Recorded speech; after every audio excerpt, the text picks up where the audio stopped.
नमस्कार। एपिसोड 4 अध्याय 4 नरक प्रदान कराने वाले पाप कर्म। गरुड़ जी ने कहा, हे केशव, किन पापों के कारण पापी मनुष्य यमलोक के महामार्ग में जाते हैं और किन पापों से वैतरणी में गिरते हैं तथा किन पापों के कारण नरक में जाते हैं, वह मुझे बताइए। श्री भगवान बोले, सदा पाप कर्मों में लगे हुए शुभ कर्म से विमुख प्राणी एक नरक से दूसरे नरक को, एक दुख के बाद दूसरे दुख को तथा एक भय के बाद दूसरे भय को प्राप्त होते हैं।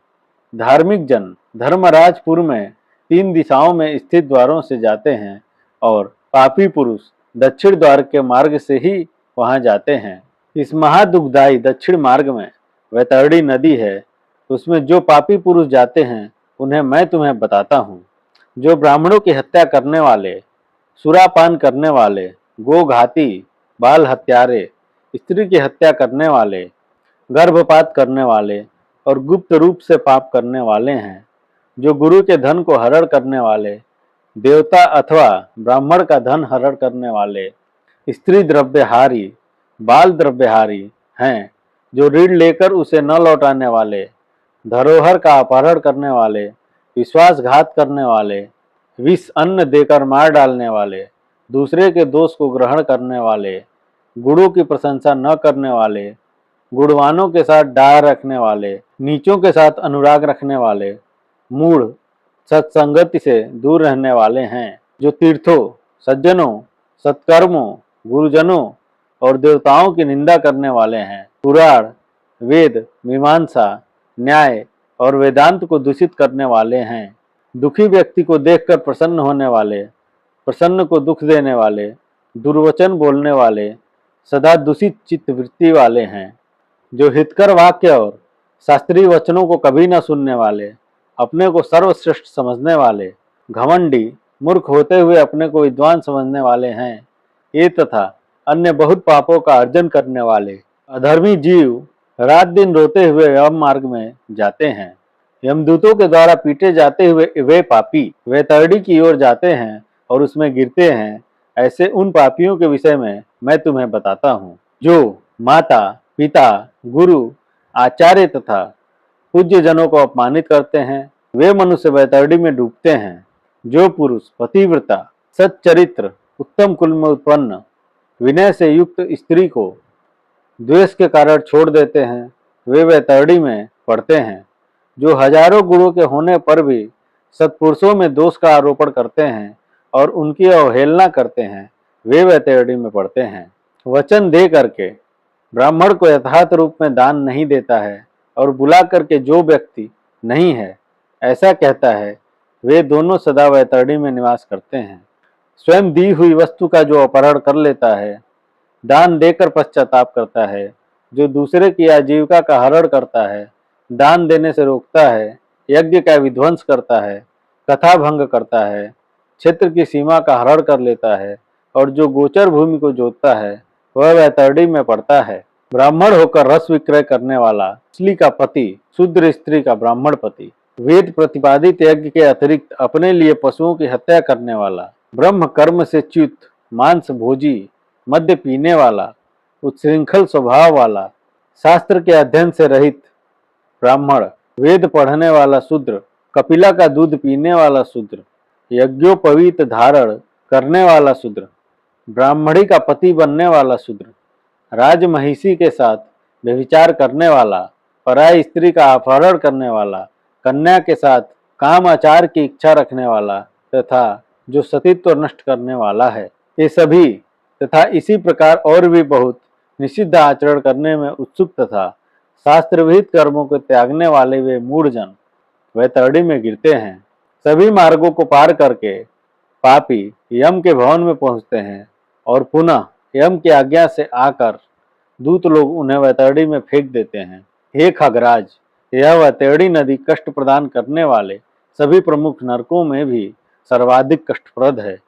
इसलिए यमदूत पापियों को उस वैतरणी में फेंकते हैं।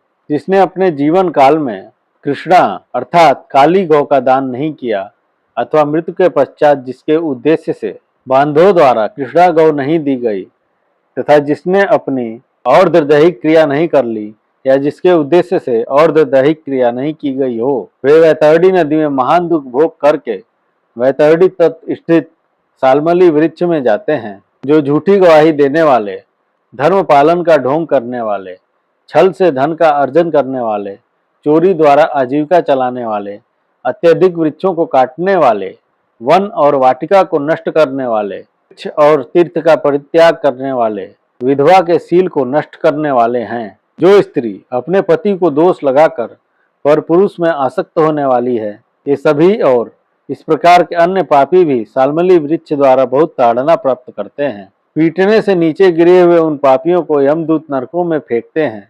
उन नरकों में जो पापी गिरते हैं उनके विषय में मैं तुम्हें बतलाता हूँ।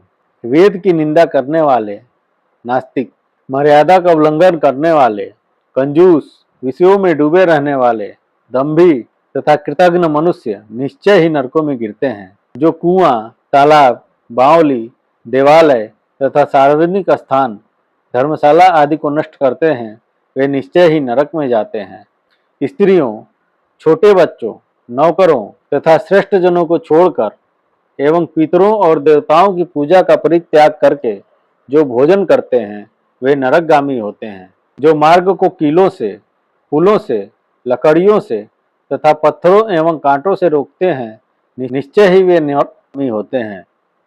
जो मंद पुरुष भगवान शिव, भगवती शक्ति, नारायण, सूर्य, गणेश, सद्गुरु और विद्वान इनकी पूजा नहीं करते, वे नरक में जाते हैं। दासी को अपनी सया पर आरोपित करने से ब्राह्मण अधोगति को प्राप्त होता है और शूद्रा में संतान उत्पन्न करने से वह ब्राह्मणत्व से ही च्युत हो जाता है। वह ब्राह्मण अधम कभी भी नमस्कार के योग्य नहीं होता। जो मूर्ख ऐसे ब्राह्मण की पूजा करते हैं, वे नरकगामी होते हैं। दूसरों के कलह से प्रसन्न होने वाले जो मनुष्य ब्राह्मणों के कलह और गौओं की लड़ाई को नहीं रुकवाते हैं, तो ऐसा देखकर प्रसन्न होते हैं अथवा उसका समर्थन करते हैं, बढ़ावा देते हैं, वे अवश्य ही नरक में जाते हैं। जिसका कोई दूसरा शरण नहीं है, ऐसी पति परायणा स्त्री के ऋतुकाल की द्वेषवश उपेक्षा करने वाले निश्चित ही नरकगामी होते हैं। जो कामांध पुरुष रजस्वला स्त्री से गमन करते हैं अथवा पर्व के दिनों अमावस्या, पूर्णिमा आदि में जल में, दिन में तथा श्राद्ध के दिन कामुक होकर स्त्री संग करते हैं, वे नरकगामी होते हैं। जो अपने शरीर के मल को आग, जल, उपवन, मार्ग अथवा गौशाला में फेंकते हैं, वे निश्चित ही नरक में जाते हैं। जो हथियार बनाने वाले, बाण और धनुष का निर्माण करने वाले तथा इनका विक्रय करने वाले हैं, वे नरकगामी होते हैं। चमड़ा बेचने वाले वैश्य, केश, योनि का विक्रय करने वाली स्त्रियां तथा विष का विक्रय करने वाले ये सभी नरक में जाते हैं। जो अनाथ के ऊपर कृपा नहीं करते हैं, सत्पुरुषों से द्वेष करते हैं और निरपराध को दंड देते हैं, वे नरकगामी होते हैं। आशा लगाकर घर पर आए हुए ब्राह्मणों और याचकों को पाक संपन्न भोजन के बने रहने पर भी जो भोजन नहीं कराते, वे निश्चय ही नरक प्राप्त करने वाले होते हैं। जो सभी प्राणियों में विश्वास नहीं करते और उन पर दया नहीं करते तथा जो सभी प्राणियों के प्रति कुटिलता का व्यवहार करते हैं, वे निश्चय ही नरकगामी होते हैं। जो अजितेंद्रिय पुरुष नियमों को स्वीकार करके बाद में उन्हें त्याग देते हैं, वे नरकगामी होते हैं। जो आध्यात्म विद्या प्रदान करने वाले गुरु को नहीं मानते और जो पुराण वक्ता को नहीं मानते, वे नरक में जाते हैं। जो व्यक्ति मित्र से द्रोह करते हैं, जो व्यक्तियों की आपसी प्रीति का भेदन करते हैं और जो दूसरे की आशा को नष्ट करते हैं, वे निश्चय ही नरक में जाते हैं। विवाह को भंग करने वाला, देव यात्रा में विघ्न करने वाला और तीर्थ यात्रियों को लूटने वाला घोर नरक में वास करता है और वहां से उसका पुनरावर्तन नहीं होता। जो महापापी घर, गांव तथा जंगल में आग लगाता है, यमदूत उसे ले जाकर अग्निकुंडों में पकाते हैं। इस अग्नि से जले हुए अंग वाला वह पापी जब छाया की रचना करता है तो यमदूत उसे असिपत्र नामक वन में ले जाते हैं, जहाँ तलवार के समान तीक्ष्ण पत्तों से उसके अंग जब कट जाते हैं, तब यमदूत उससे कहते हैं, रे पापी, शीतल छाया में सुख की नींद सो। जब वह प्यास से व्याकुल होकर जल पीने की इच्छा से पानी मांगता है तो दूतों के द्वारा उसे खौलता हुआ तेल पीने के लिए दिया जाता है। पानी पियो और अन्न खाओ, ऐसा उस समय उनके द्वारा कहा जाता है। उस अति उष्ण तेल के पीते ही उनकी आंतें जल जाती हैं और वे गिर पड़ते हैं। किसी प्रकार पुनः उठकर अत्यंत दीन की भांति प्रलाप करते हैं। विवश होकर ऊर्ध्व श्वास लेते हुए वे कुछ कहने में भी समर्थ नहीं होते। इस प्रकार की पापियों की बहुत सी यातनाएं बताई गई हैं। विस्तार पूर्वक इन्हें कहने की क्या आवश्यकता। इनके संबंध में सभी शास्त्रों में कहा गया है। इस प्रकार हजारों नर नारी नरकी यातना को भोगते हुए प्रलय पर्यंत घोर नरकों में पकते रहते हैं। उस पाप का अच्छे फल भोग कर पुनः वहीं पैदा होते हैं और यम की आज्ञा से पृथ्वी पर आकर स्थावर आदि योनियों को प्राप्त करते हैं। गुल्म, लता, वल्ली, गिरी यानी पर्वत तथा तृण आदि स्थावर योनियां कही गई हैं। ये अत्यंत मोह से आवृत हैं। कीट, पशु पक्षी, जलचर तथा देव, इन योनियों को मिलाकर 84 लाख योनियां कही गई हैं। इन सभी योनियों में घूमते हुए जीव मनुष्य योनि प्राप्त करते हैं और मनुष्य योनि में भी नरक से आए व्यक्ति चांडाल के घर में जन्म लेते हैं तथा उनमें भी कुष्ठ आदि पाप चिन्हों से वे बहुत दुखी रहते हैं। किसी को गलित कुष्ठ हो जाता है, कोई जन्म से अंधे होते हैं और कोई महारोग से व्यथित होते हैं। इस प्रकार पुरुष और स्त्री में पाप के चिन्ह दिखाई पड़ते हैं। इस प्रकार गरुड़ पुराण के अंतर्गत सारोद्धार में चौथा अध्याय पूरा हुआ। मित्रों, वीडियो को लाइक करिए, चैनल को सब्सक्राइब करिए और वीडियो को अपने हिंदू स्वजनों में ज़्यादा से ज़्यादा शेयर करिए। धन्यवाद। मिलते हैं अगले एपिसोड में। जय हिंद, जय जय श्री कृष्णा।